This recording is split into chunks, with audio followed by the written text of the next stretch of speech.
Welcome to LaTB, the only podcast that comes with a free Bandits bonus.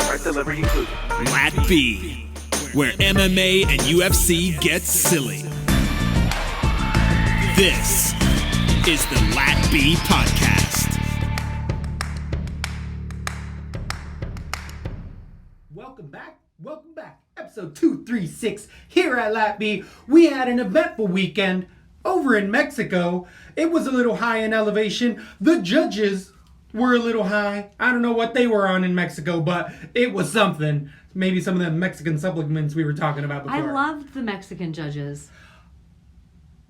I honestly thought they were on the right side, but there was so much controversy. It was a good segue. I wanted to roll with the punches. I was impressed. I honestly thought it was a good draw. We can go through the. We are going to go through it. Try to do 15-minute quick recap. Then we got, a big Copenhagen card, 13 bouts that we're going to get into. But as we were saying, we got to tell you about what happened in Mexico and the atrocities that ended up going down.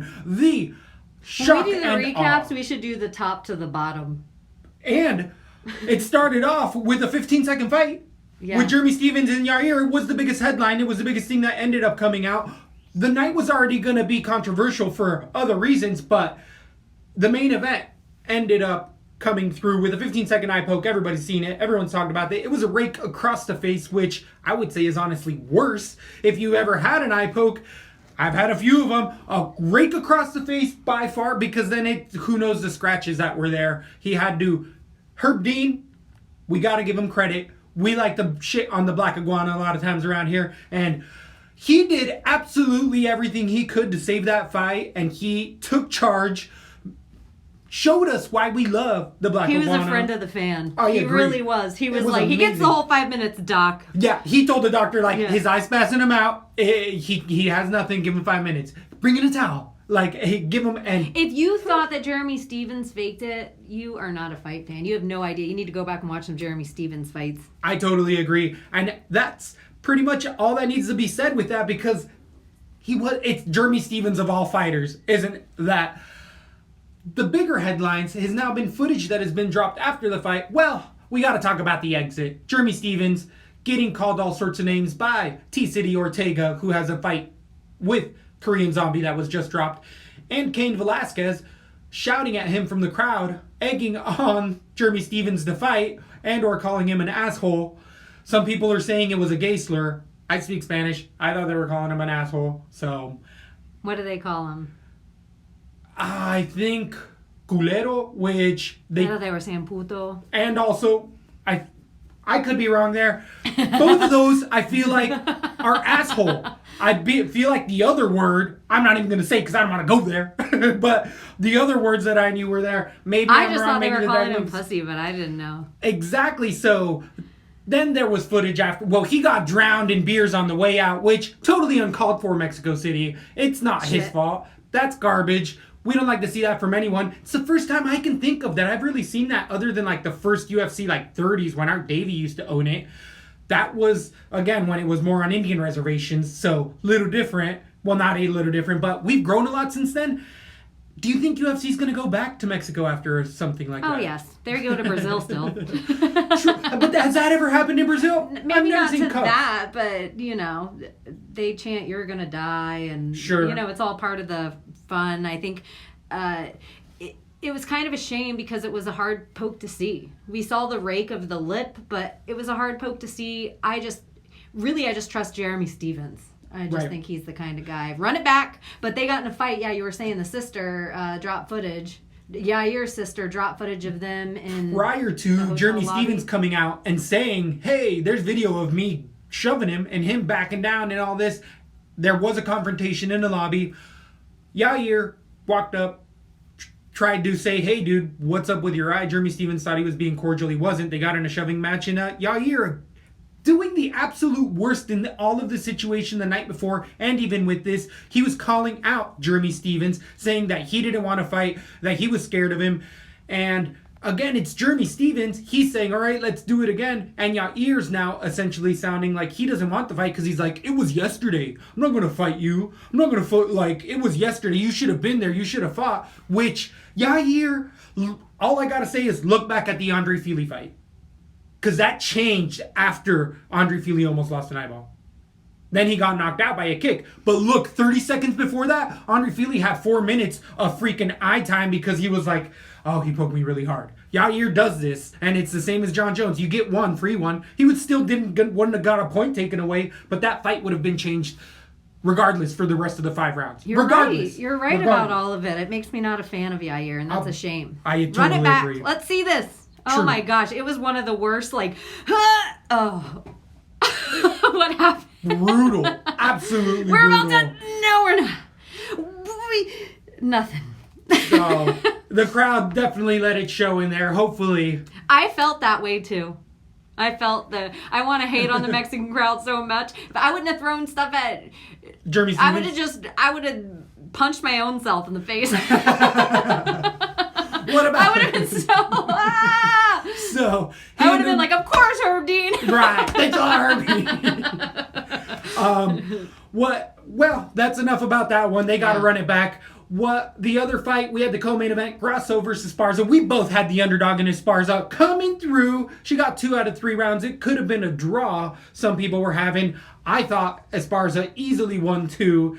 It may be a 10-8, but I thought one judge was right. One had a draw. Majority decision. Carla Esparza walking out of that fight and getting a beer poured on her. She then cried to the media a little bit to an extent. It was like, it really made me feel sad where...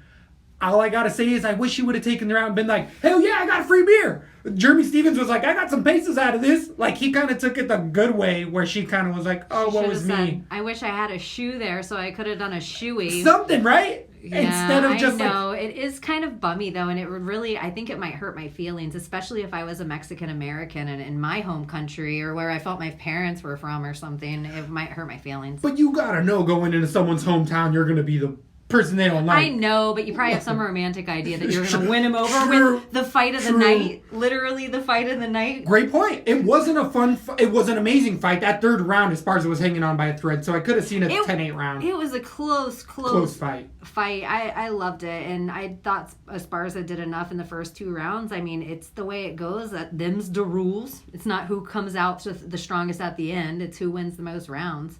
Or who gets the most points afterwards. So. True. Then we had a controversial draw with Askar, the debut, and Askarov versus Brandon Moreno. I mean, this was a fun fight. It was all over the place. Kind of went the same as the co-main event, where the first 2 rounds I would have gave to Askarov. It could have been controversially a 10-8 for Moreno. 2 judges saw it on a draw. So... I wanted to bitch about this fight, but I had 1 round Askarov, 1 round Moreno. In the middle round, I actually was like, ooh, that round's too close to call. So I ended up just giving it, splitting the score evenly. So I actually had a draw too. I wish I got something extra on verdict. Make sure you're following on verdict. Definitely agreed. And the actual interesting thing is there was a judge that gave it 30-27 for Moreno. Huh. Yeah, I don't know if I agree with that. I wouldn't agree with that at all. I think it was 29-28 either way. I agree. And even 28-28, totally could see that. So, good call. Then we had Irene Aldana coming in against a debuting fighter. We all know how that went. A decision. Then we had Steven Peterson coming through with a highlight finish, knocking out off of a counter Martin Bravo. He was a dead man in there. He didn't need to follow up with those hammer fists, but... the Fortis fighter turning it around. Steven Peterson going to town, wrecking the place. What did you think about that highlight finish? I thought he lost the entire fight, and I'm going to bet against him again going forward. Look, amazing. I love it. Even am surprised. I wonder how many points he ended up with. Did he end up with a ton? He did. He had like 109, somewhere in that range. So he was definitely worth it. On DraftKings, by the way. Which, that Stevenson fight, woo! I cashed, but man, was I going to cash higher if that fight would have went more than 15 seconds, the main event. By the way, my DraftKings being ruined. Absolutely ruined. So, at 35, we had Quinones coming in against Hachin. 10-8 potential first round. Quinones was a local guy. We all kind of saw it coming, so not that big for the favorite to come through. Then we had Kyle Nelson devastating Polo Reyes, finishing with elbow, standing TKO. This was a good call by the ref. Polo Reyes was just going to take a lot more damage there. I mean, Nelson pushed him right up against the cage, dropped elbows. Reyes moving down to 145, that didn't make a difference. Nelson looking like a monster in there. He had a tough first test, but Nelson looking like he's UFC caliber. Polo Reyes, it is time, my friend, to get on out of here. I'm sorry. It's for your own good. I don't like seeing that. Not for my brethren.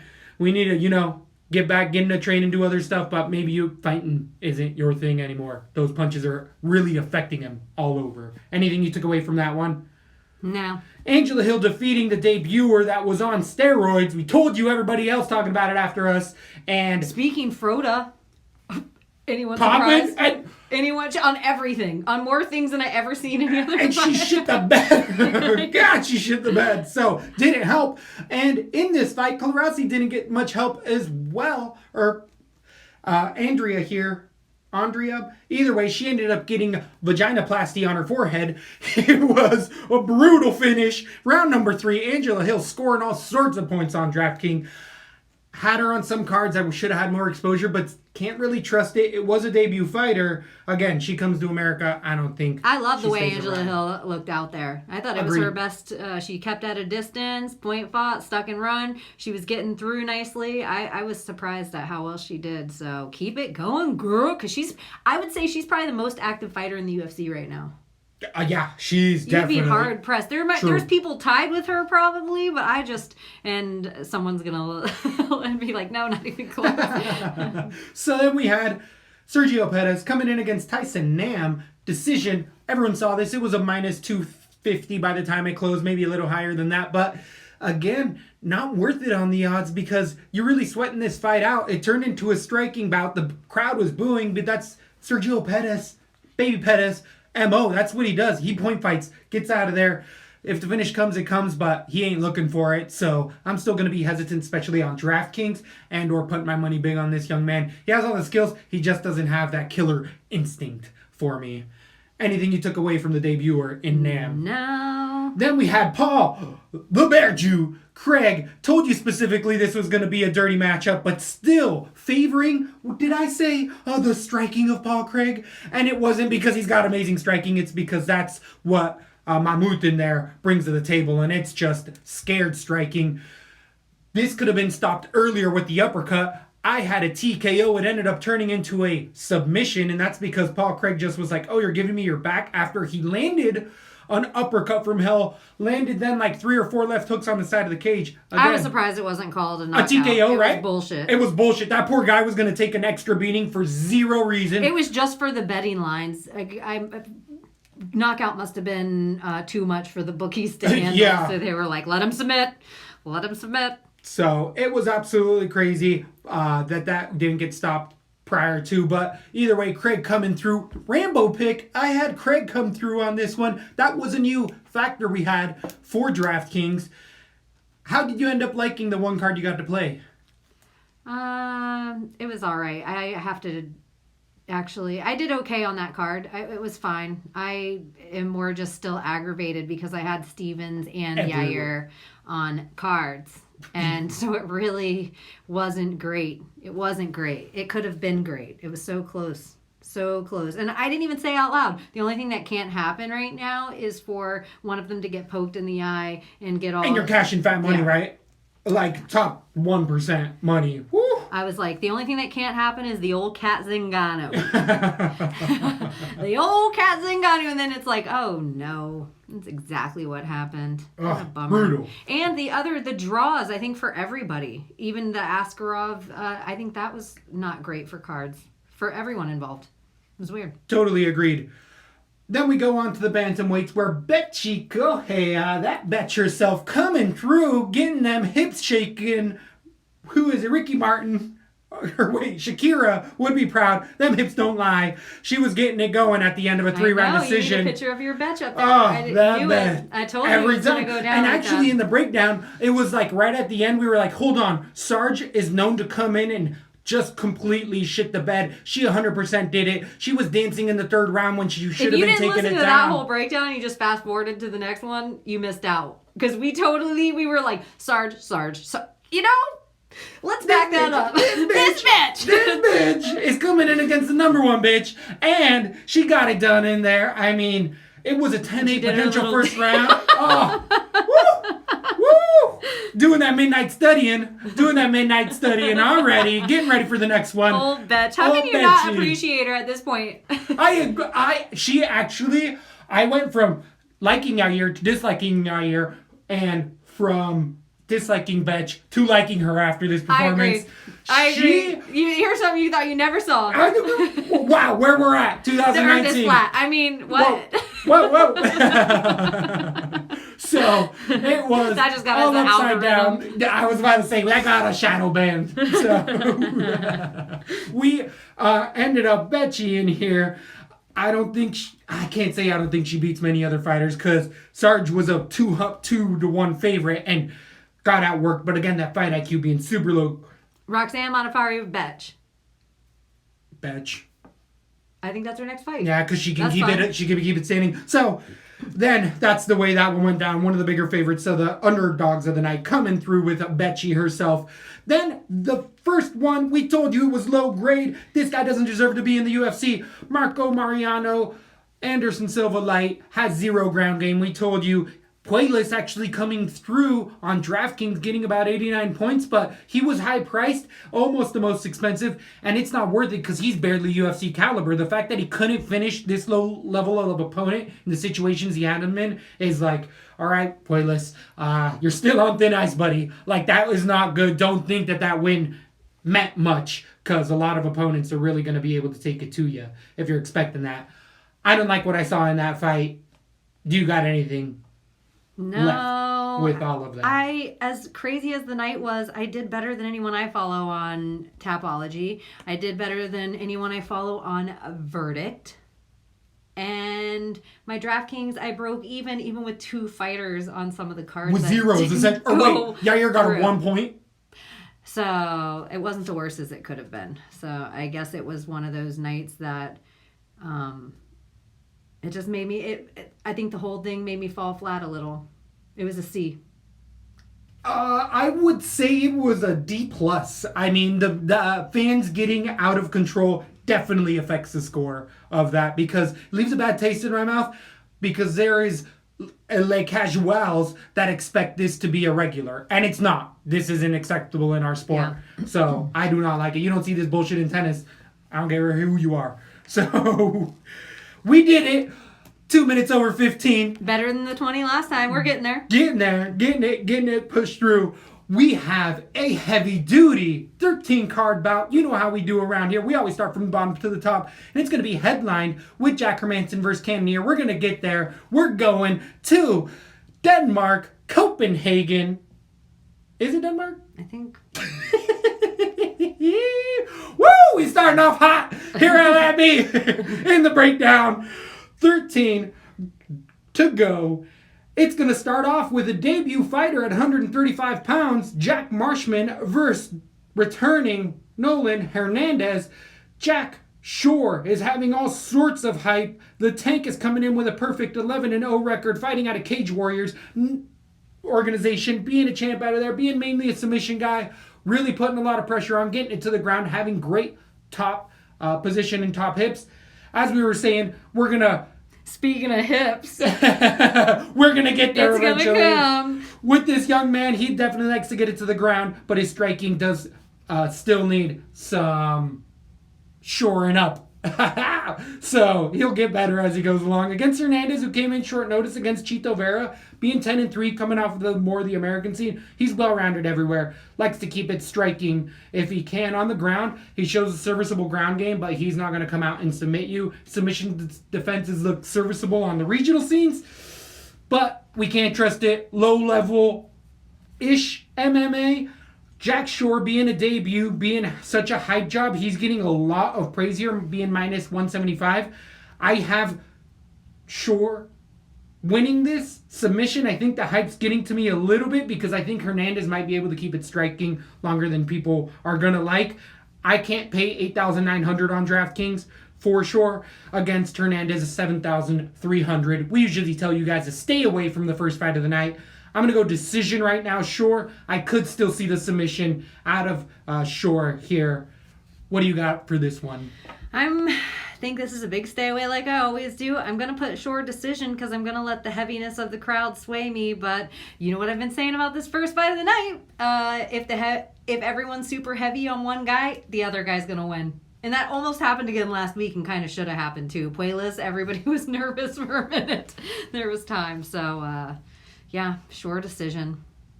Agreed. So interesting. We are going to have, by the way... I'm going to put short submission. Just because the other guy was submitted. I can teeter this on submission as well. Hernandez was taken down from his other fights. Is stay away.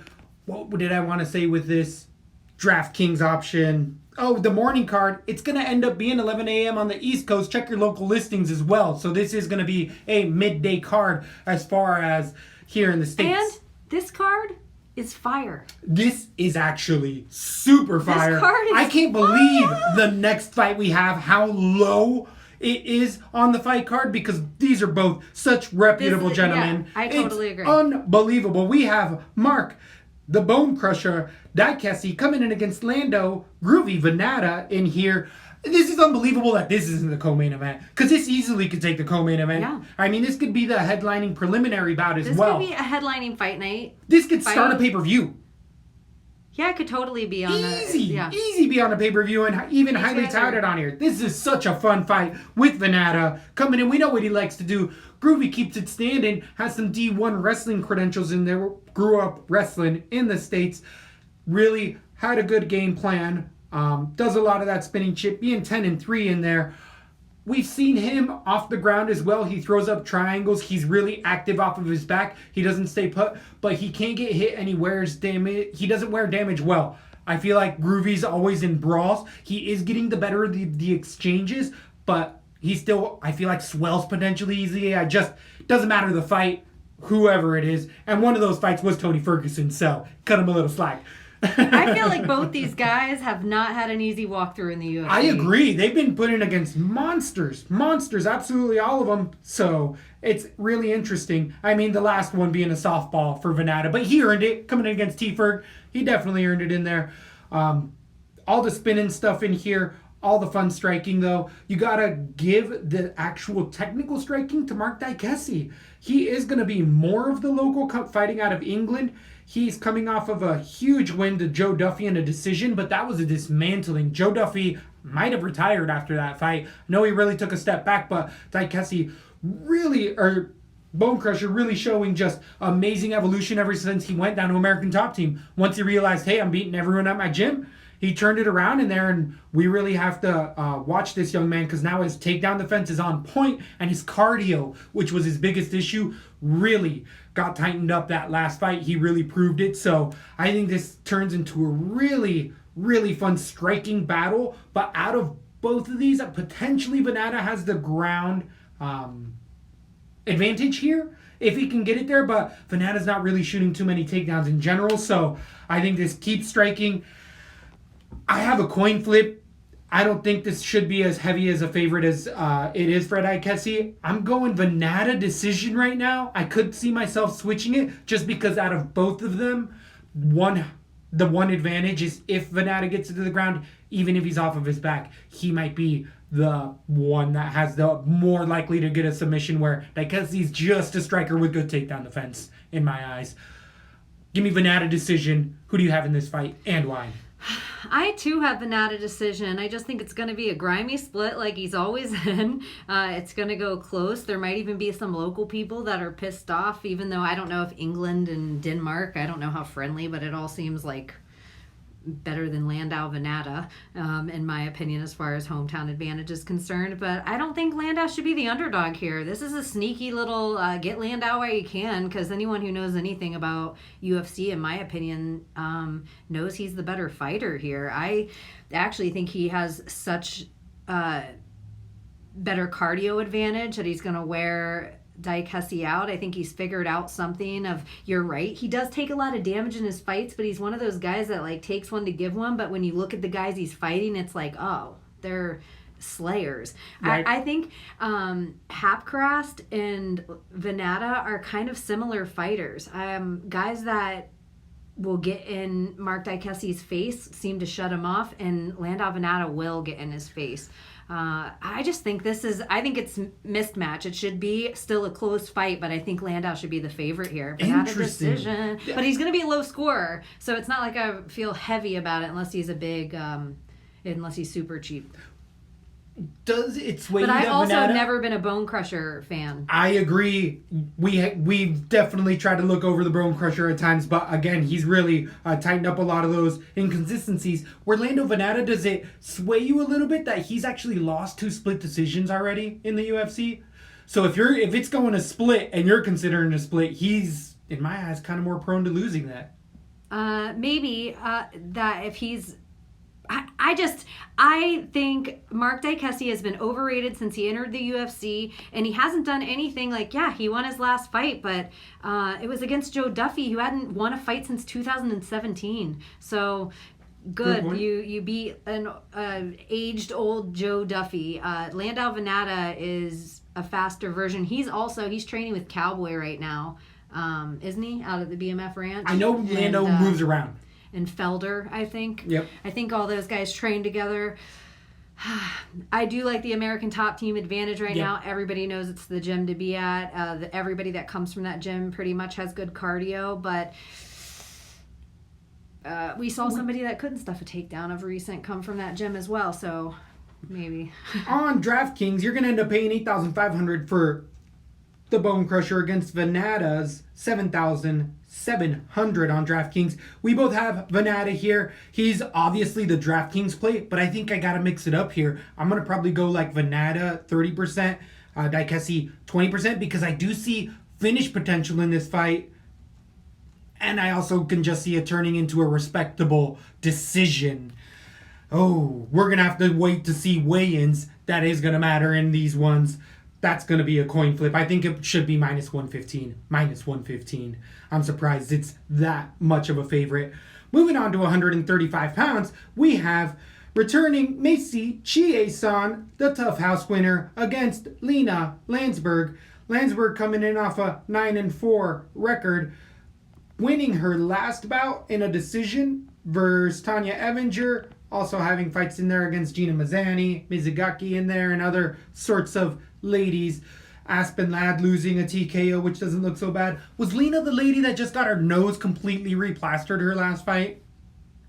Something happened because her plastic surgery, she's giving me them like Kate Beckinsale vibes. It might have been a different fighter. Got a new look about her. Look at her pic. She has like a... Oh, I agree.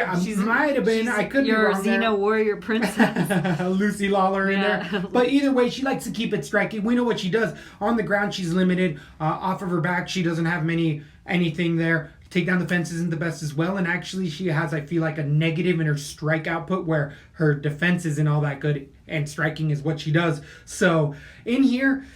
I think that the UFC offered a bunch of fighters, hey, who wants to go to Denmark and travel and get on a plane? And Jason's like, who am I fighting? Oh, yeah, okay. Like, I feel like this potentially might be a step down in competition. Honestly, in Landsberg, maybe I'm hating a little too much in here. I just feel like Chiasson's a better striker, has better clinch where I think Lena Landsberg does her best work. And on the ground, Chiasson is years ahead of her on the ground. So I really don't see where Chiasson isn't favored. I mean, give it everybody sees it. Minus 500. Everybody sees it. She's outclassed everywhere. I got TKO round number 1. I could move that to a submission, but it's because the strikes set up the submission a lot like we saw in Mexico City with that Paul Craig. She has some nasty elbows. Yep. She does that where we're seeing everybody do it now, where they touch their hand on the face just to line up where the elbow is going to be, and she does that really amazingly and uses her length to her advantage. This, as weird as it is, this is by far her hardest fight that she's had. Really, I'm saying it's a step down. From who, Moraes? I think Moraes would beat Landsberg potentially. I don't know. I feel like Aspen Ladd and is a little next level. Panini is legit. And Kuditskaya losing to her. Those are like the woman who won against Cyborg and the woman who won against GDR. So it's not like too bad of like compared to the people Macy's fought. It's like Lena's 6 degrees of separation from a certain champion. She's like one fight away from people that went and fought the champion, where Macy's taken her rung up through these other fighters. I think some of the people that Macy's beaten, Lena could beat as well. I think Macy should win this fight everywhere. I'm going to say it's a KO round 2, elbow setup, but I think Lena, I don't know why she seems taller to me. Her reacher is not even close. She's gonna get picked apart everywhere. I like that Macy is better. I just think it's gonna be round 2 because Lena is a little bit better than those other fighters, and Macy's style doesn't usually she stands up in fights. Yep. As long as she stands up in fights, Lena has a chance. It's that ground game of Lena that is such booty that so I just imagine Macy first round, stay on your feet, pick her apart, and Lena's tough. She'll just take a beating like a punching bag the whole fight, and then the second round her coaches will say take her down, it's set up, and take her down, and it'll, unless she's going to do it right away because of the Aspen fight. I got Chiasson KO round 2. You're going to end up paying for the humongous favorite, $9,400 on DraftKings for Macy Chiasson against Lena Landsberg, $6,800. I mean, you can't put Landsberg anywhere. This is going to be one of the most expensive fighters, but I feel really comfortable that this one is going to end up probably being on that over 100 points on DraftKings. Even if it goes into round number 2, she's going to have 25 strikes to 0 in the first round. Macy just throws the whole time. Yep. She's so aggressive, and she doesn't just throw punches, kicks, elbows. She gets in on the inside, and then like you're saying, she's super deadly submission, where I could see her just getting it over fast again. Because, you know what? I'm changing mine to round 1 for this reason. Macy seems smart enough fighter that if she can take full advantage in there to have the round 1 finish and take the minimal amount of damage, she's going to, because it's the end of the year. And those fight cards that are around the corner, Madison Square Gardens, Boston, December. D.C. Everybody's saying December. Everybody wants on the Washington, D.C. card, the Boston card, the Madison Square Garden card. They want to be on Nate. Card, and they want, yes, exactly. And she's somebody that it's like in the 135 division, Lena's the gatekeeper. So it's like, all right, Macy, it's time for a pay-per-view. I don't know who they'd set her up with, but it's just like set her up, put her on a prelim, give her a well, she's got to get through this one first. Yeah, so I'm moving it to round 1. All right, so heavily owned on DraftKings if you can afford her. We're going to end up finding other spots to be able to get that revenue. But I feel like if we've learned anything as of late on DraftKings is leaving money on the board usually ends up paying off. So Chiasson is going to end up spending a little more of that cash. But moving on to 145 pounds, we have debuting. Oh, I shouldn't have read his name. It is Gija Kizakzan versus Brandon Davis. What's his damn name? I read it. Giga. It's Giga. Okay. It is Giga. I just read it. He's 7-2. He's Shikadze. Shikadze? Yeah. Giga.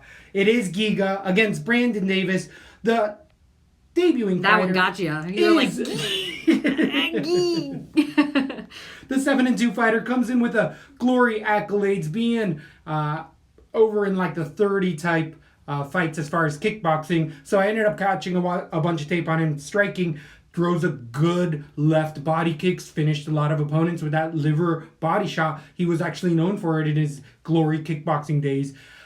He leaves his hands down, especially going into the second and third round, has great head movement with all of those glory credentials and stuff. But one of the fights he did have where he lost on the Contender Series was via submission, and it's because if he does get taken down, he has deficiencies on the ground. He's one of these strikers like Mariano we had in Mexico City who's like, oh, my striking should be good enough. I'll need 2 different ways to stop a takedown. But when guys try 3, 4, and 5 ways to take you down, then they're like, oh, shit, now I can't get up off the ground. And they can't do much from there. So didn't really see much with the local competition he had in there. He was submitting people, finishing them, striking, but fairly low level. There was a couple plus records, but against Brandon Davis, who's been in here 10-7 in the UFC, his record coming in against people like Zabit getting Suliev stretched in there. Losing as of late to Kang, getting a win in the UFC over Randy Costa. Brandon Davis is a American fighter coming out of the Alan Belcher scene. He has serviceable striking, likes to get an old brawl, has high output, really has a good gas tank. Crazy that he gets down to 145. Good wrestling and good submissions on the ground, even submission defense, and that's the easiest and biggest avenue. The only thing is Brandon Davis only shoots 1 to 2 takedowns in his entire career. In his entire 5 or 6 fights, he's only barely shot. But the last time he took somebody down, he was able to submit him, and hopefully he sees that deficiency here and takes him right down. I see it being one-sided if it gets to the ground. I got submission because I do trust Brandon Davis getting it to the ground potentially out of the two. I know Giga isn't. I know he's going to want to stay striking, and Davis isn't good enough to stay standing with him. I hope he doesn't, and if he doesn't, it should be quick work. It should be submission round number 1 because, again, we just saw it earlier in the week. If you can't fight off of your back and you can't stand up, you're screwed. Brandon Davis, submission round number 1. Who do you have in this fight and why?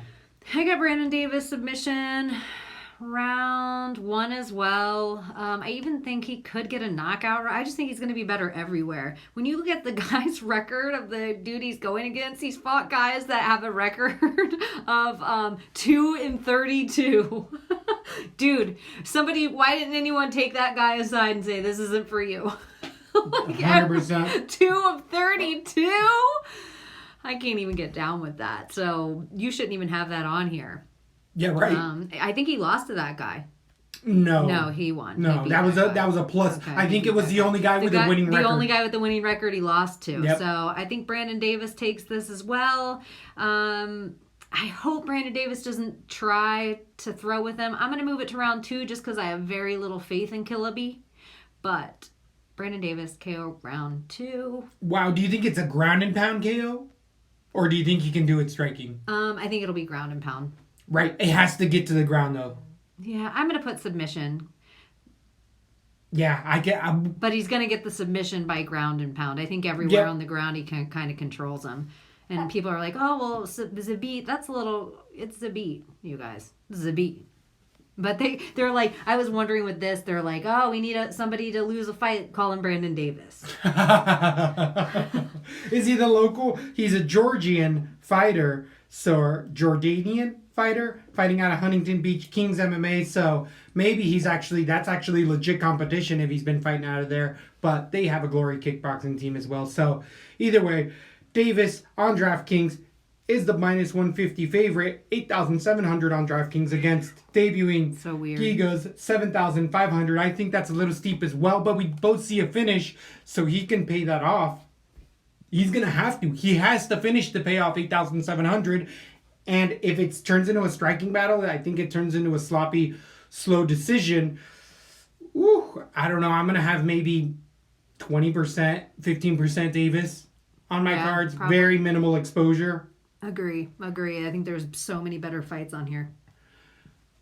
One of those might be at 170 pounds where we have... But I am going to have some exposure. I do agree with you. Yeah, very minimal. As we were saying before, them hips don't lie, and they'll even blind a man. In Ismael Nardiev, coming in against Siyar Bahadurzada. I can say that. So don't look. Nardiev, you know what he got. He's got what we all like. But it didn't come through. Bahadurzada's Uncle Fester looking ass. Stop staring at me. He is definitely a prince in there. Nardiev coming through as a humongous favorite, minus 400 against his previous fight, Rencounter, where here Cheney said, I've seen hips like that on a young man. I don't trust them. And I should have listened. You knew what you were talking about. So, that was in the back. She told me that. I don't trust him. You can't trust hips like that. So, Nardiev coming through and getting smoked, getting all rolled up. 10-8 rounds essentially. Just getting beat up all over by Rencounter, who looked humongous in there. Really getting out ground. But Nardiev showing some good striking, landed some humongous knees. The chin on Rencounter was unbelievable at times in there.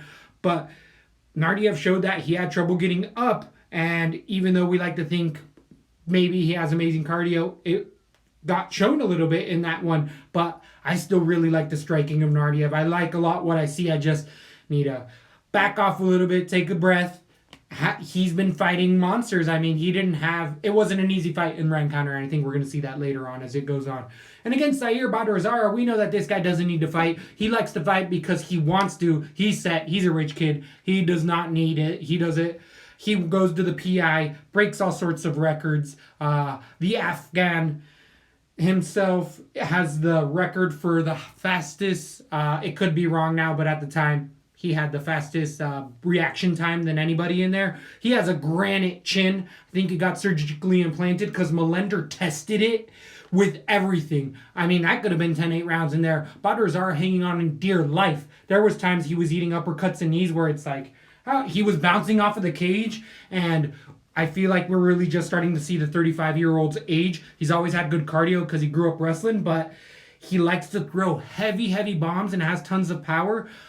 Good wrestling. He uses it in reverse more than anything. Bahadurzada doesn't like to go to the ground. And once he gets up in that third round, he just really throws from the hip and expects his chin to hold through.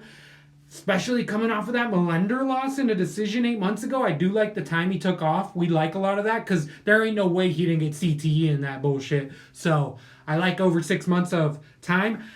This is super close. I think that the line is off here completely. Minus 175 for Nardiev, especially after what we just saw, him being a minus 400. There's no way with the level of competition that Bahadurzada has had. He's that type of grinder that'll make it a fucking grind of a fight. So I think Bahadurzada is a live dog here. You know, my eyes can be tricked, so I'm still going. I'm just telling you the line's off. It should be a lot closer than it is. Give me Nardiev. Think it should be in that like minus 125 range. So betting wise, can't get it on Nardiev. Maybe I take a shot on the dog. I have Nardiev decision. I think it's just a young man's sport now, and we finally saw Bahadurzada. But could get grimy, could get dirty, could get greasy. I do think it's a young man's sport. I just think Ismael, we'll see him take the leaps and bounds when he gets over to a different camp.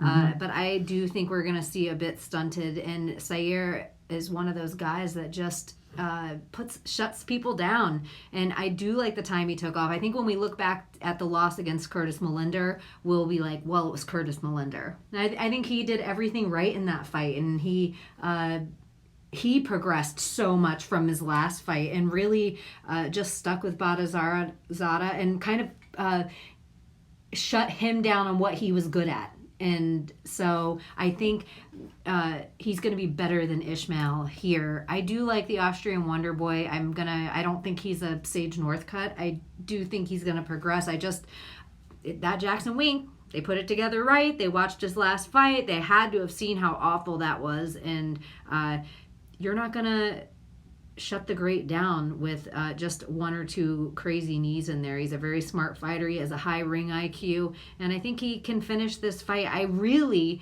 don't want to see... I think easily he... way heavier hands and chance ring counter. So I think that it's going to be a dangerous game if Ismael's going to try to take punches like he did in his last fight even, or any kind of the damage that he did. He just got manhandled. Yeah, it wasn't a good look, and I think that... Siyar is one of those people that can do that to you as well. So I'm going to have KO round 3. Give me the underdog. Woo!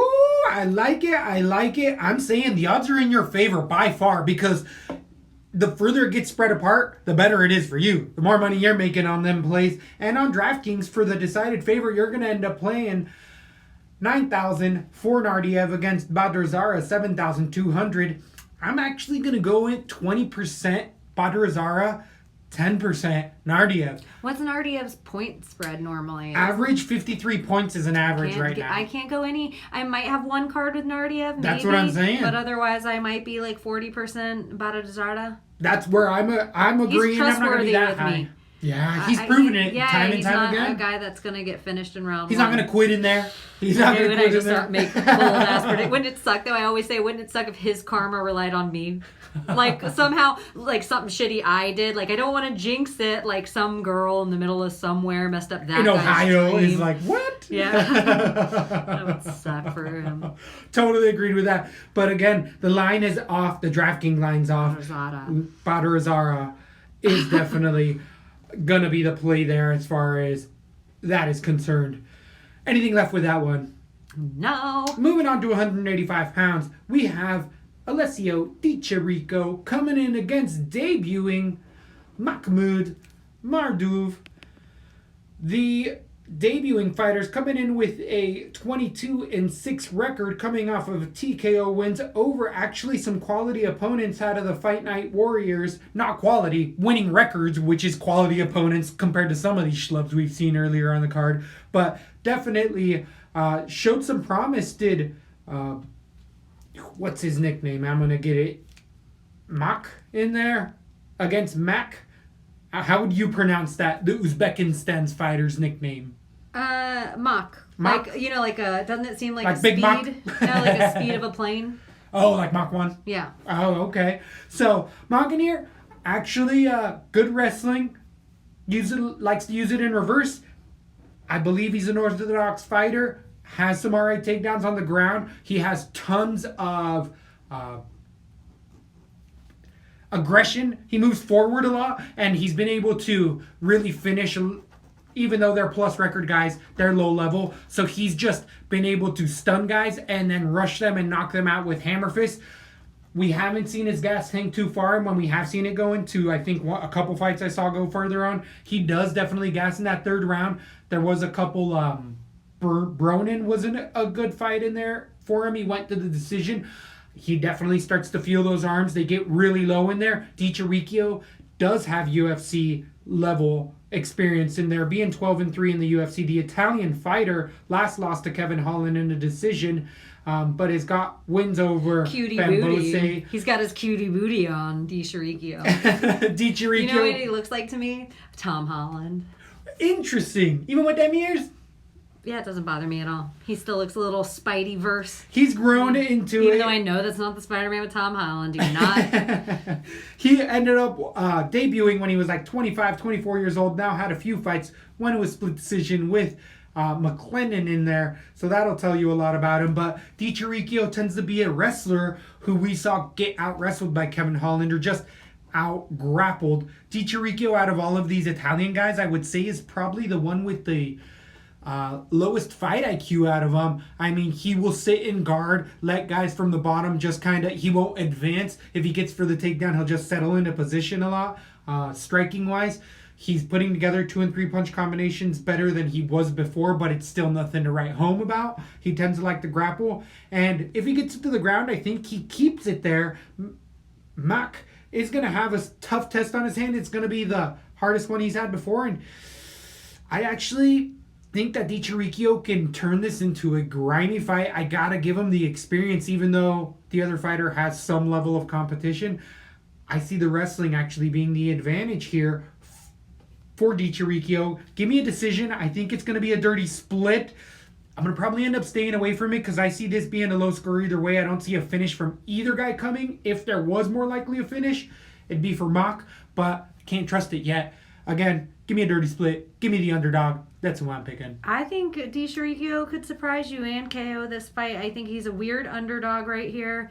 And there's a heavy favorite with this middleweight for a reason. He does seem like he has the right height. He seems like he has the right... well, we don't see what his reach is here. Everything seems like it's in play. He's gone against the right guys. Gosh...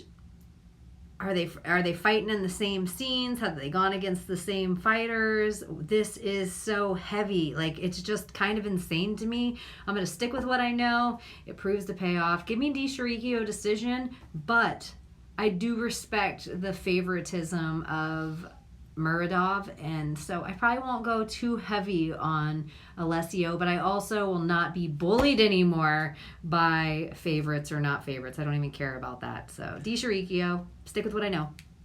decision. You're going to end up paying for the debut fighter on DraftKings, the decided -165 favorite, Mahmoud Mudarov, 8,600 against Alessio Di Chirico's 7,600. Decided underdog. We're both going with him as of now. This is really close, though. I'm not super confident in it. But if you didn't see how the lines, everybody else, or the line at all, you'd be like, well, obviously this is a walkthrough. Like, they're the new guy to the UFC. I don't know. It's definitely. I like what you said with Di Chirico on DraftKings. I'm gonna get that 20% in there. Pretty much no mock in there at all, but it's not going to be heavy because he's a low scorer, and even as I'm saying, I think it's a 1 takedown per round, and that's the fight. And that's all she wrote, so that's not going to do anything for you. Out of the two, you got to play Di Chirico. Moving on to 185 pounds, the preliminary headliner. A lot of 185ers tonight. A lot of 185ers definitely being profiled here. At middleweight, we have Alan Amadovsky versus John Phillips. Phillips coming in with a 3-fight losing streak. This has got to be his walking papers if he doesn't get it done in here. The 21-9 fighter is a Welsh out of the Wales, 34 years old. He definitely likes to keep it striking. Losing to competition like Jack Marshman. You were going to say loser because his name's the White Mike Tyson. He's gotten able. He can do that on the local scene. It's not come through in the UFC. He definitely hits hard. Kevin Holland will say on the record the hardest punch he's ever eaten in his life was John Phillips, even though he lost that bout. So Phillips, game crack in there, but he's one-dimensional. He likes to keep it striking on the ground. He doesn't pass guard if it somehow ends up on top. If he's on the bottom, he doesn't try to get up or out. He just hopes that the ref gets him up. But he went to decision with Jack Marshman. And go look at that. That should have been 8 rounds for both of them multiple times where you're like, what? This is UFC sometimes. So Alan Amadovsky ended up debuting short notice against Jutko, and being 8-1, it was his first loss, but it was his biggest step up in competition. Jutko being a top 15 guy in there. He has some Bellator fights in there. He has some other level competition. He can get it done mainly striking. On the ground, he's serviceable. The Moldonian fighter has been out of American top team Rome. Likes to keep it striking. So, Phillips isn't going to be shooting a takedown. If Amadovsky was smart, he would try to take it down because he does have an advantage there, but I don't think he will. I think this turns into a striker's delight, but Phillips has more of... he makes grindier fights than I care to like for, and it's because he has a good chin where both guys kind of just gas out on each other. I got Amadovsky decision right now. I could see a finish maybe later on, but I can't trust this. I'm just trying to fade Marshman more than anything. John Phillips. Yeah, sorry. John Phillips, same. I'm trying to fade him more than anything, but I can't be that confident just because I'm fading someone that Amadovsky's going to really do that good. But Jutko would murder as well, Phillips. So... just to make it a decision with Jutko, huge. Agreed. It's the best thing either of these guys have done. By far. So I wanted to say submission earlier. I'm going to go decision. I don't know how heavy I'm going to go on DK. Who do you have in this fight and why? I also have Amadovsky decision. I can't go heavy because I just don't know him yet, and I can't stick with what I know, but I do know I don't like John Phillips. I want nothing to do with John Phillips. I don't want John Phillips on one of my cards. I cannot believe he's the favorite right now. I can't believe that this is the preliminary headliner. This is unreal. It must be purely on where they're from. Macedonia and Wales. It's got to be Italy and Wales? What the hell does that have anything to do with Copenhagen? Maybe like in the area, like maybe a lot of people travel. Like they're filling the auditorium with a bunch of local favorites or something. So interesting though on DraftKings. And SBG Ireland showing out tonight. True. On DraftKings, though, you're going to end up paying for the -110 near even underdog Alan Amadovsky, 8,200. Get him while you can. He'll be the favorite by Showtime. I think so as well. Where we see Connor at this fight? No. He doesn't want to leave the States. Is he in America right now? I think I've seen... Oh, I don't know, honestly. I was just trying to make a bad joke. So, John Phillips, 8,000 on DraftKings. Again, no part of that. Imanovsky, maybe 1 or 2, but again, probably just a big fat stay away for this preliminary one in general. Then we move on to the main card. If you're not following, at Zoltanite, at Weakneck Baby, at LaTB_MMA, you're missing out. Everywhere MMA is sold. All of us, you know where you're going to get us. We're going to have our cards that break down where we put up our graphics, we put up our Rambo picks, we put up our split decisions, and even get a little bit of plus money puesta if it comes out in the week. So be expecting those. It could change as the week goes on. I'd say, though, 8 times out of 10, those don't change. What, the puesta or the... I would say the cards that we break down here compared to... later on, or what finally goes down by fight night. I need to stop changing so much. Like, I always do better when I don't change from the show. And anytime that I sway away from what I say here, that's where it hurts me. Unless something drastic, like somebody misses weight weird or something like that. All I can remember is Aspen Lad quivering on the that should have done, and not just that. That's why GDR is a bad bitch, and I just have hate for her. And I actually think she is a very scary woman for Amanda Nunes to be facing. Like, I actually think the more I study GDR and the more fights I've gotten to see her in, like, I gave her some unnecessary hate, and I would like to reel it back, GDR. I'm sorry. She'll punch you after the bell. She's so hard. And I also even think that's true. I even think Aspen Lad without a hard weight cut, GDR still beats her. And, hey, Aspen Lad, over it. Okay, we can go into this. To the main card, we end up having a 170-pound Can you imagine? Fight. Would you stay up for all 170 fights if it was a 170-fight card? It would have to be a mega tournament, and I would try. I'd try doing segments. I'd try to do it in segments. But at 170 pounds, the welterweights are going to start off the main card with Alex Oliveira coming in against Nicholas Dalby, returning after a 4-fight winning streak. He ended up last getting a draw in his fight, but that was because both fighters... There is a lot of fighters on this card that I don't give enough credit to in my top... They're in my top 20 favorites. Babies. Cowboy Oliveira, one of those fighters. I just love him. We're always a little biased with the Cowboy. We know that for sure. But the 17-3 fighter, Dalby, was cut from the UFC. A lot of people didn't think it was just. I agree. He had way tougher fights now that you look back on them. Street fight winning streak, getting over depression. He has a good story. He's definitely going to be one of only 2 Danish fighters on the card. So he is going to be the local favorite here. People are coming out for him. So the last reason he got the no contest was because him and his opponent fought so hard that they both bled so much on the mats that the referee had to stop it because of danger that they were going to slip and break a leg. That's how bloody it got in there. But Dalby likes to keep it striking. He has a win over back early in his career, first guy to derail him. And this is my face how it looks. It's just Darren Till. What the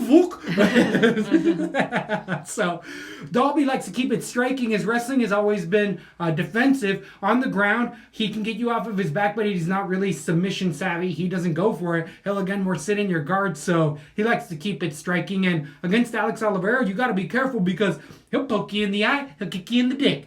He'll fucking give you a wedgie. He don't give a fuck. He'll grab his own shorts. Which is allowed. With your wife. He'll drive off with a baby in his arms while he's drunk. He'll ride off on your horses.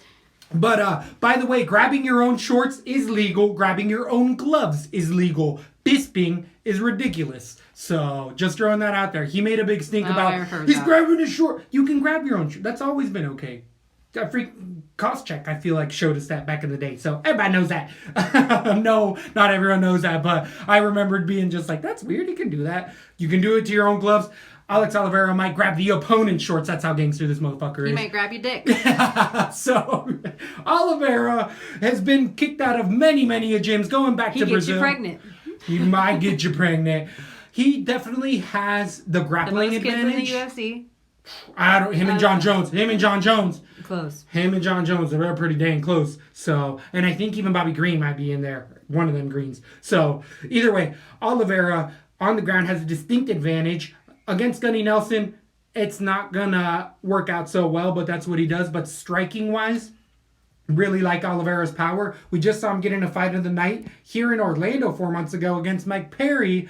That was a striker's delight. Oliveira won't go to the ground if he doesn't need to, and he gets really wobbly in there, which I think can play against him specifically in this fight, because when we were watching it live, after that first round, and we were at sea level, we know what he's getting ready for. We know that Oliveira used to train in America, but was, again, told that you don't have to come back last time he went to Brazil. So he's definitely had cardio issues, but he has iffy performances. He will beat a top 15 guy and then lose to have a close fight with somebody not that much at level, but he tends to get into brawls in here. I was really jumping on that train. I really think Oliveira has a distinct advantage on the ground, but the more and more I think about it, being this local favorite, it has to be pretty much you got to kill him in there. It's going to be hard for the local judges to go the other way. I'm going to go decision. I had a finish for Oliveira,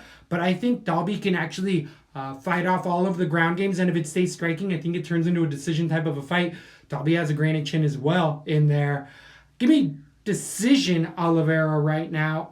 I did have decision or finish earlier, submission, but I think actually Dalby's going to be able to keep this where he wants it. Who do you have in this fight and why? Oliveira, Dr. Stoppage, round 3. Woo! Dr. Stoppage, I love it. Mm-hmm. I love it. If you cut easy, you know who will cut you? Alex Oliveira. He loves a bloody fight, and the only thing he'll stop fighting for is you saw the cut he took. That might be one of the worst cuts I ever still seen in the UFC. That'll be the only thing. He'll keep fighting, and he does do that wobbly thing, but it's almost like a play chicken to lure you in. He's crazy. He's completely unconventional. I don't even know how you train for him, and to me, this is a total, here's a guy that we haven't seen in a while, and now all of a sudden we're seeing him again, and he happens to be from this country. He has a weird face to me. Like, it's a little too... round. It doesn't look like a fighter. It doesn't look like a fighter. Here it does, but that picture up there, it doesn't. I love Cowboy, so take it for what it is. It's a little biased. I like what you're saying about hometown. As much as I have a Cowboy to finish this fight, I'll probably only put it on 20 to 30% of my cards, but I will not have Dalby anywhere. I agree. I think even if Dalby were to win it, he'd be such a low scorer that the likely finisher is going to be literally fighting out of Copenhagen. Yeah. That is like a little bit of a red flag. Especially the quick signage, everything about it. And we all know Alex Oliveira will take a fight. How long did they both take this? 4 months. Oh, this fight was put together, I believe, like 3 to 4 weeks ago. See. So they've had a little bit of time to know, but still shorter. Overall. Don't bring your wife to the stadium, Dalby, because Alex is very out getting pregnant. You'll be getting a little baby coming out dancing. That's horrible. Minus 190 favorite. Alex Oliveira is going to end up being 8,800 on DraftKings against Dalby 7,400. I agree. I can't really put Dalby anywhere on here, and it's going to be limited 20% Oliveira, 30% Oliveira, because he is the likely to finish out of both of those fighters. Then we move on. What do you think about the DraftKings? That's good. Moving on to 205 pounds, we have returning Ovincent Sapru OSP coming in against Mikhail Olianenchuk. Lord himself is a Polish fighter, being a decided favorite, 14-2. We've been on that bandwagon ever since he came in, finishing all sorts of fighters. He got one overturned over Vannata, but he finished them quick in there. I think they might have overturned it. Last beating Bagatinov, and who was the other one? Or Antigulov. There was a big finish he just had recently as well. Roundtree in a decision. But either way, Mikhail has shown great takedown defense. Amazing body work. A great pace. And Antigulov. That TKO, the uppercut, the ground and pound was set up by body shots by Mikhail. If you go back to it, a lot like Louis Smolka, Mikhail's throwing in a variety where he's throwing in a kick, body shot, head strike back to the body, and then going 2 body shots to a kick to an uppercut. Elbows, knees. Gorgeous striking. Gorgeous striking and clinch for Mikel in here. He's definitely had some showcase fights in here. But against the veteran like OSP, you always got to be a little tentative in there. John Jones went all 5 rounds with OSP. OSP has come in and got some marquee wins over Corey Anderson. The only time he tested clean. OSP always comes OSP, in with those. Obviously, John Jones. Well, it was super short notice, but either way, OSP in there likes to keep it striking on the ground, super limited. He always has that explosive power, but gasses dramatically after that first round and always just looks very looping. But again, if he lands one of those crazy uppercuts or looping left hooks, he just throws so much weight into it with his athleticism that he will put your lights out. A lot like Todd Duffy, but in that same manner, OSP isn't scared to die by the sword. OSP's like, all right, I might land this left, but if I don't and you hit me with a right, I might go night-night. OSP's been dramatically finished many a times in his career as well, so I think that this is more, though, of a studious approach. I don't think this is a flat-out brawl. Mikel in here has great strike defense up in the 70% with over like 50% strike accuracy, which is crazy. But it's just because of the variety. He really freezes his opponents.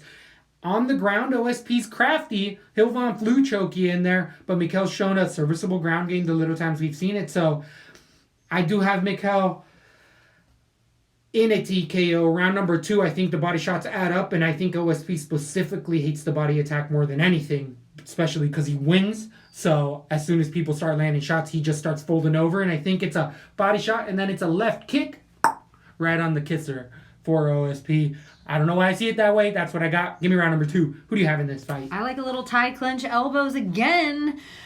I like Mikel as well. I think this is almost a setup fight. Oleinicek it will be the biggest name he adds to his list to let him start walking through some of these other people. I wonder how short of a notice this was, because I think that Oleinicek should be fighting like a Dominic Reyes. I don't understand. I'm kind of confused by, I think it's a step backward at the 205 weight division. OSP is crafty, and he can knock you out all the way to the 3rd. That's why I don't think it'll get there at all. I think Oleinicek is going to respect OSP for the first round and let his 24-year-old young computer, different model computer by 12 years, download GSP and take everything that he has to move forward, and then in the second round very quickly put an end to it. Give me Oleinicek. And right now, I really see him as my linchpin. I trust him a lot. I trust him a lot as well. He is a minus 240 favorite on DraftKings. You're going to end up paying $9,100 against OSP's $7,100 plus 180 for the underdog. If you've effed around with the Rambo a little bit, he's a little too expensive to make your Rambo pick. And you'll see why there's a difference if you play with the DraftKings and the Rambo pick and your linchpin going forward. But yeah, I do like him as a linchpin right now. I agree. I think that he is somebody that I'm looking to have over that 40% owned on my throwaway card. OSP's going to be one of those guys that I got to throw on there because, again, he has that flash potential against anybody in the UFC. That's the type of power he brings to it. But a game plan usually tends to work against OSP, and Mikel can definitely put one of those together. Moving on to 205 pounds, we had a profile fight, at least in my eyes, in Ian the Hook Kutalaba coming in against Khalil Roundtree. The Warhorse himself is coming with an 8-3 record, lost against, was it Tyson Pedro? No, Johnny Walker in there. I believe he lost to Pedro as well earlier. Decision over. It was turned over against Oleinicek, but Roundtree's biggest claim to fame has definitely been his striking. Tons of power. He's one of those guys that his cardio hasn't been the best. Tyson Pedro was able to exploit him in the main event on that tough house, and it just proved that Roundtree off of his back can't get up. He's worked on it since, but has moved over to Thailand. I believe it's Tiger Muay Thai Thailand that he went to, where he had his breakout performance against Eric, your boy Anders, where he beat him from pillar to post in there. I mean, with that leg was eaten apart. Really liked the It was one of the fights that you could have seen a towel thrown in. 100%. 100%. Khalil Roundtree, though, what he really showed in that is that he backed off a lot, conserved his gas tank, and used his striking technically, and he didn't get the finish, but he didn't put himself in a bad spot to get finished because he was mentally there. He's moved his whole life over there.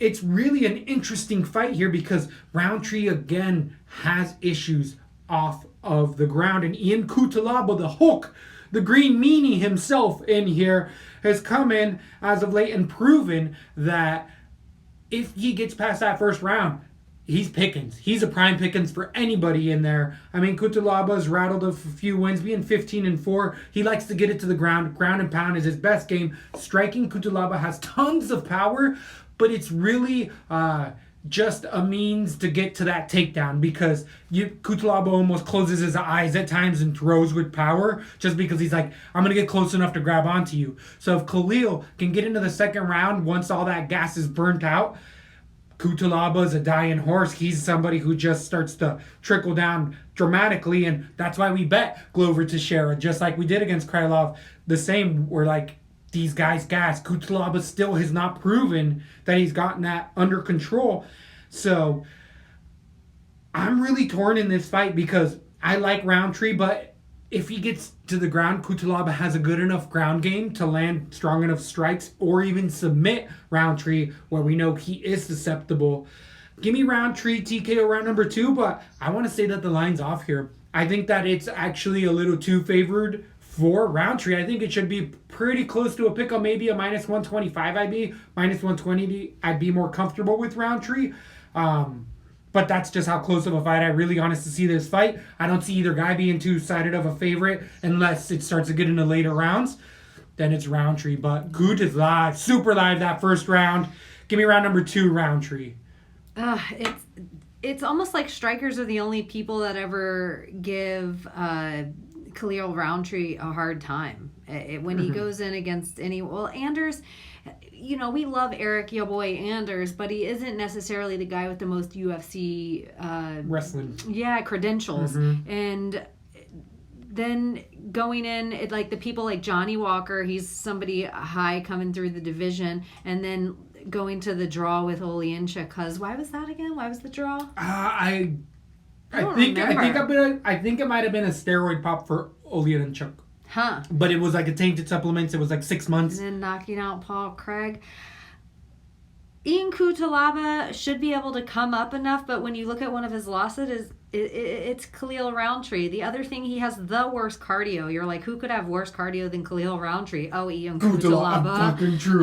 So I actually think Khalil Roundtree could have a finish by the third round purely because Ian Cutelaba completely gasses and doesn't have any more left. So it could just be where he covers up and takes enough punches that it gets stopped, and then he sits there and tries to catch his breath. Give me Roundtree. I think this could be a really, as much as everything says, this is one of the fights that we will not see go 3 rounds. I think I disagree. I feel like we totally could see this go 3 rounds in a boring decision. Khalil Roundtree, I'm going to put KO because I've liked everything he's put together of late. But I can't go heavy on this. I can't go heavy on this at all. It's a nervous fight. I think you got to pick either one of these guys. I think they're both live for the submission. They're both live for the decision, as grossly as you're talking about, because again, both of these guys at times have proven to have bad gas tanks. Roundtree potentially tighten that up. On DraftKings, he is the minus 150 favorite, 8,400 against Cutelaba's 7,800. I think I'm going to go 10 and 10%. I think I'm going to expose myself to both of these guys. They both have avenues of winning. I agree with you. And super low, just could ruin your whole card. Right, exactly. Even if you have the winner, you might have 42 points. Great point. So definitely be cautious on that one. Then we're moving on to a short notice replacement at 170 pounds with Gunnar Nelson coming in against replacement Gilbert Gunnar Burns. the Body Nelson. Ooh. The Gunny is coming in with a 17-4-1 record. He's last coming in off of a loss to Leon Edwards split decision. Prior to that, he beat Alex Oliveira by splitting him over on his face submission. But prior to that, losing to Ponzinibbio, as we told you here on the cast. Just Gunny Nelson, good striker on the ground. He was known to be one of those crafty SBG guys.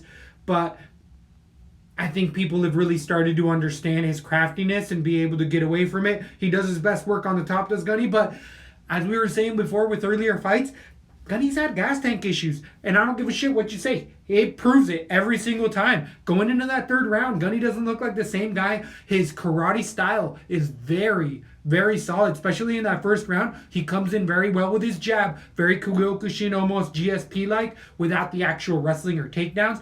But once he's on the ground on top, I mean, Gunny is a hellion, and he's really started to show that his elbow game off top is starting to work. The only problem is that the replacement is Gilbert Burns, the world champion black belt jiu-jitsu guy who has never had a person advance on him in the UFC in his over 13, 14 fights. No fighter has ever, he's been taken down, but nobody's ever passed his guard or got an advantageous position. That's how good he is off of his back or on somebody's back. He'll choke you right out. We told you as of late that Gilbert Burns at 16-3 was going to come through as an underdog. We told you against Alexei Kunichkuyo at 70 that he was going to have a better gas tank. His striking, being wild as it is, was still going to be able to be serviceable and on the ground. A lot of people don't want that smoke. I think a lot of the same things play here. On the ground, I don't see Gunny getting the advantage. If anything, I see Gunny getting him to the ground and eventually Burns reversing it in a way and being in the advantageous position and striking. Especially as this fight goes on, Burns has proven that he has better cardio and better strike output, especially than Gunny. I actually like Burns for the late finish in this fight. I do think it's done with the hands because I think Gunny's going to be like, dang it, after the first 2 rounds, he's like, I can't beat this guy on the ground. All right, let's go try to finish him. And with those hands being super low at his hips by that third round, Gilbert Burns puts a 3-punch combo, sends it home, and it's a wrap. Give me Gilbert Burns, round number 3. TKO. Who do you have in this fight and why? I like that. I have Gilbert Burns' decision. I just think he stuffs anything Gunnar tries to attempt takedown-wise, and I do think, as crazy as it sounds, Gunnar's going to try to take him down. He's going to try to test his mettle in there against somebody of the caliber of Gilbert Burns. Gilbert Burns is a definite dark horse in the division. I don't like this short notice fight for Gunnar Nelson. I know he's a jiu-jitsu guy, but I think Gilbert Burns can keep this fight wherever he wants to, and he has the better hands. I do like what you're saying about the third round finish. I just don't see Gilbert Burns being that type of guy, but because it is short notice, that could totally be the case as a Gunnar give up because of that cardio. I got Burns' decision. Maybe I would move it up. I think it's weird that this is near even. Like, get Gilbert Burns while you can, but anytime we see one of these Irish guys come out of SBG, we always see him get super tons of hype, so go with the underdog while you can. You mean Icelandic? Yeah, but isn't he fighting at a straight blast gym in Ireland? Yeah. Anytime we see one of these guys that's super heavy, they always tend to end up with more clout line-wise than they should. Value. Yes. So and Gilbert Burns doesn't get enough cred. I agree. I actually think on DraftKings he's going to be more owned than we think because a lot of people, the lines are starting to prove this where people are like, yeah, the ground advantage still goes to Burns where Gunny does his best to opt to work. On DraftKings, you're going to end up paying $8,300 for Gilbert Burns. Gunnar Nelson's coming in at $7,900 at the plus 105 underdog in this fight. He was initially the favorite. Right. That's about right. I think agree. Those are some lines I have to agree with. I agree. I'm definitely going to be picking Burns out of the 2 and probably 0% Nelson, honestly. I don't even like his shots in a lot of other spots because decision, Gunny just doesn't have that type of output. So what do you think you're going to do on DraftKings for that one? Yeah, same. Gilbert Burns probably, I could even see he could come my linchpin by the end of the night. Gunny could be that sneaky guy. I just haven't seen him progress anywhere. He's like kind of stunted where I surprisingly have seen a 33-year-old Gilbert Burns get better in his last few, ever since the Alvin Mercier. I just feel like he's getting better and moved up to 170. Better. Yeah, I love it. I love it. On to the co-main event, we have a debuting fighter coming in against a fighter who's only fought once in the UFC. This is the reason why the debuting fighter, being a silver medalist in this 2016 Olympics. One of these guys, I feel Greco-Roman. I could yell, like, if I were a high school bully, I would yell across the lawn or whatever, and I'd say, "Hey, Bilardo!" I would have seem like a put down. I would have said, "Dildo Bilardo." But Danilo is definitely the B-side of this bout. He's only had one fight and lost it to Joel Alvarez, the 12-4 fighters fighting out of Italy. I had him picked against Joel Alvarez. Alvarez picking him apart with elbows in a fight he was controversially winning for 2 rounds. Bilardo wants to get it to the ground. That's what he ideally does best, is being on top, striking. Very rudimentary striking in here. And the A side, Mark O. Madsen, not the basketball player, ends up again having those Olympic credentials, having perfect 8-0 record, being from Denmark. He is a local favorite. The interesting thing with this card is that the namesake, as far as the locals, are all coming to see Madsen in here. They don't care about the main event because they don't consider him local. Here, the local media, Madsen has been a staple. Wrestling's a big deal over in Denmark, apparently. Greco-Roman, and he just had a bout against a boxer. The reason he fought an 0-0 fighter as of late and won was because he fought a boxer who had never fought MMA in MMA, and he submitted him. So it was essentially Conor Floyd, but in MMA, or no, better, sorry that I even said that, James Toney, Randy Couture, exactly the same. So that a little pumped up, but either way, the silver medalist in Greco-Roman actually. Didn't he forego just? I heard too. He forewent his chances at the Olympics this time around to UFC. Hopefully so. Honestly, I don't know what he gets paid, but he is actually, I still believe, taking some kind of a pay cut as far as sponsors compared to where he's at now because of the UFC and everything. But again, he wants to show his grit at 35 years old. I liked what I saw on tape from the wrestler to an extent. He is fighting regional cage warrior guys. He does have guys with some winning records in there. Against Borin in there, the 8-2 fighter, he went to decision, really showed that in the 3rd round. Those arms are completely at his hips for Madsen in there. He can't, his head movement is limited. He likes to throw that overhand right, very Dan Hender-esque. And Dan Hendo was a Greco specialist as well. So interesting how that turns out. That overhand right, he goes in super heavy, but it's usually to get around the hips. And Madsen will throw you from any angle. That's where he actually uses his wrestling, where he will get you from an upper chest body lock and throw you as much as from a waist or even a single or a double. So he uses them a lot, and he really likes the guillotine. When he gets up in those positions, he has a tight guillotine. You can really see it, but hey, most wrestlers tend to do that. If we were talking about setup fights, this is as setup as it gets. This guy's coming off of a loss to a barely at-level competition and likes to go to the ground. Madsen has better ground and pound as well here, but I think that this is Madsen against better competition is someone I'm going to be betting against. Somebody who can keep it striking. It's someone I can go against. Marco Askren. So, it's as you were saying earlier on in the night, this is all namesake. This is all that medal. He's not fought. They're they're guys with winning records, but they're not UFC caliber. Danilo Bernardo is not UFC caliber yet. So until he gets there, you can't trust him that much. But in this bout, you can. There's a reason he's a big favorite. He's going to win this one, but soon enough, you're going to be betting against them.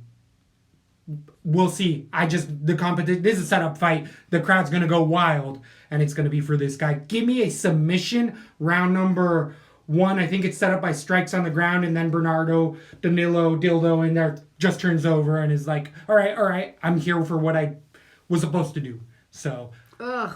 I feel like everybody could be severely disappointed. And he's going all the way from 170 down to 155, Marco Madsen. Is he going to lose some of his cardio?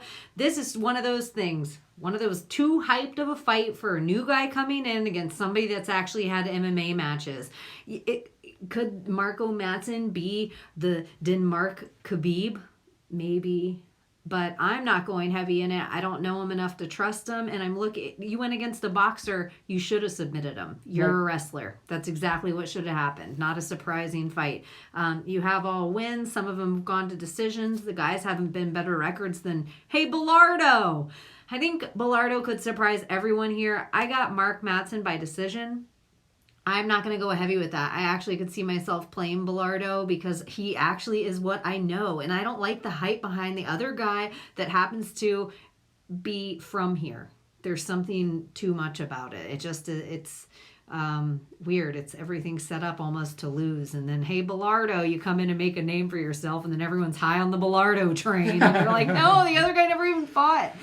Anyway, I have Madsen decision. Be careful of the hype job for sure here. Madsen minus 500, 9,500 on DraftKings against the underdog. 35 years old. Against the underdog, Bernardo in 6,700. I'm going to have 10% Madsen because you can't trust him, but I'm going to have 0 Danilo in there. Absolutely 0. So I'm going to have 10% both. Oh, wow. Interesting enough. Then we go to the main event. Everyone's going to be starting to leave out of here. It's going to be a lot like we saw in Florida against Jacare Souza, where if you're listening to LaTB, you're making money because we both told you Souza's going to get smoked in this fight. You guys don't know what you see coming. We told you Hermansson's ground game is on point. His striking's getting on point. He shored up all of those inconsistencies, got his gas tank under him at 185 pounds. He's made a turnaround. He says it's all been different ever since he lost his bout in the UFC to who was that? Thiago Santos, TKO, which doesn't look so bad all of a sudden. The 20-4 fighter has been fighting for a while. The Joker in there switches stance well. We love his ground game. We were talking about it for a long time. Great ground and pound. Really tricks people with his strength. You can see people are like, wow. You can see Souza being like, holy shit, this guy's way stronger than I thought, and he's not slowing down. Gas tanks have really been... Would you say the best ground and pound in the UFC? He would say that, and I believe you also said that. I'm still not there. I love the confidence, and that's, interestingly enough, he got after his last loss to Santos, he got a mental coach. And Santos' last fight at 185, I might add. Right. But he got a mental coach in that one, and that's been the game changer, going 4 in a row, getting his highest win of them all. I'm actually really surprised that Hermansson took this fight against Cannonier, because Cannonier seems like a step back from Souza and anyone around Souza, essentially. Cannonier's coming in from heavyweight, going down to 205, then all the way down to 185. And a dangerous step back. Like an unnecessarily name value-wise step back, like you're saying, less than Souza, but actually more dangerous than Souza. Definitely a puncher in Cannonier. Cannonier's coming off of 2 huge wins over David Branch, then last beating the shell of Anderson Silva, finish him via the leg shell kick. Of David Branch. The steroided shell of David Held together by steroids, David Branch. Very true. Yeah, he's out of here. He's on out of here. He ain't 37 years old, 2 years. Jared Cannonier's last 2 fights that he won are against 2 dudes that shouldn't be fighting anymore. Great point in here. But the boxing for Cannonier's always got it done. He's shown actually better takedown defense as of late. But it's been 2 guys with not the best takedowns. Blachowicz got it done in there via decision. Was able to really use that wrestling in there. And so did, who else got it done in there? Jan, and who was the other gun? Reyes. Dominic Reyes. Reyes got a TKO in there via punches. But Cannonier uses wrestling in reverse. He's gotten better, but it's really just been his weight cut and cardio. He's been over, I thought it was over in New Mexico. I could be wrong. It doesn't say so right here specifically, but I know he's bounced around to Cali. I think he even was at Elevation for a long time, coming out of that Alaska scene. But either way, Cannonier has got heavy hands, even in the 4th or 5th round. I believe, he's been scheduled a couple 5-rounders, but they haven't gotten there. So we haven't seen it, but we've seen Cannonier go a solid 3 in here. And he just has that straight down the center left punch that you see holds power. He has a good jab as well, but MMA all the way around, Jack Hermansson is better in a lot of those spots. Striking, I'd give the slight power advantage to Cannonier, but not the actual striking. So I think Hermansson does need to be careful. I do think the line's gotten a little too steamed, especially after that Souza. The reason that it was so advantageous for Souza is because Souza, it was a short notice replacement, so Souza didn't know what was coming his way. We got and he's a little 107. bit. Well, also that, but here... He just got a fight. Who's Sousa fighting?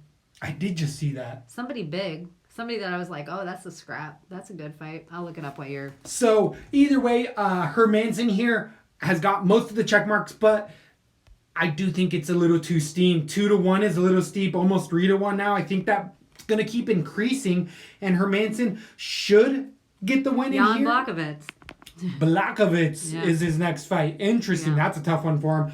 But here, I could see the submission because it has happened before. No, it hasn't. He's never been submitted. He's been TKO'd. I could see that coming from the ground and pound once the takedowns come in against Cannonier because he is still able to get taken down. I just don't like the line.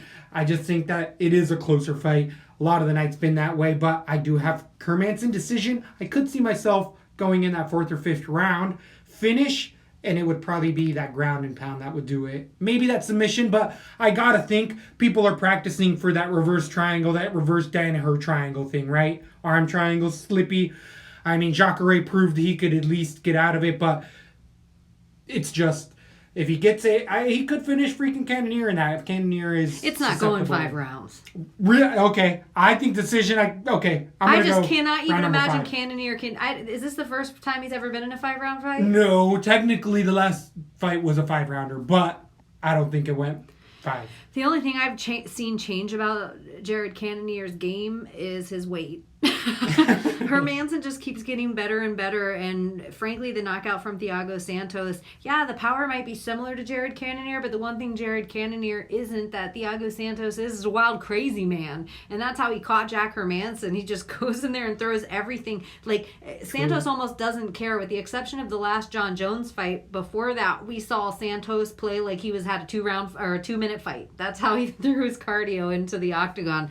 So Hermansson's just a very calculated guy, and he's just a little better everywhere. I think he is going to be weary of Jared Cannonier's power, and I think that's slowly going to go away because Hermansson's so much better on the ground. And I actually think he's going to be more technical with the strikes. I do think he has to be weary. This is a dangerous fight for him. This isn't a mirror shard. This is the hardest puncher he's ever gone against, in my opinion. I think so. So I think he has to respect Jared Cannonier, and this one kind of is for the hardcores, but maybe the whole fight night is. You have to really respect what both these guys' journeys have been, and it's surprising in the UFC to me at the same time that I'm very excited about it. They're two guys that were almost about to blow up. Like, they've had the right knockouts and right game plans and right everything their last few fights to be a main event of a fight night. So I'm kind of excited for both of them. It's not one of those rare things in a main event, but I really am a fan of both guys. So even if Jared Cannonier were to win, I wouldn't be sad about this. I think Hermansson's going to give him 3 rounds of respect and then totally close it out in round 4 by submission.